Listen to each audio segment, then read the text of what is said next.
রমনা পার্কের ভেতরে যে লেকটি রয়েছে, লেকটি অনেক সুন্দর।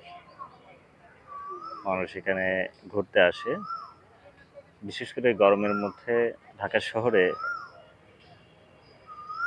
গাছ পাওয়া খুবই কম, কিন্তু এই লেক পাড়ে আসলে দেখা যায় যে অন্যরকম একটা শান্তি, ঠান্ডা আবহাওয়া, ঠান্ডা। লেকটা অনেক সুন্দর, অনেক মানুষ ঘুরতে এসেছে।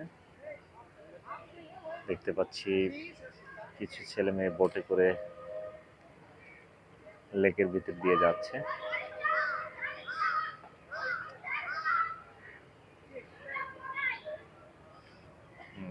অনেক সুন্দর। পানির কাছাকাছি যাওয়ার জন্য লেকের একদম কুল ঘেঁষে মানুষের দাঁড়ানোর কিছু জায়গা করে দেওয়া হয়েছে, স্টেজের মতো, জাস্ট একটা ব্যালকনির মতো করে দেওয়া হয়েছে। এই যে দেখা যাচ্ছে, এখানে একদম কাছে থেকে মানুষ অনুভব করতে পারে।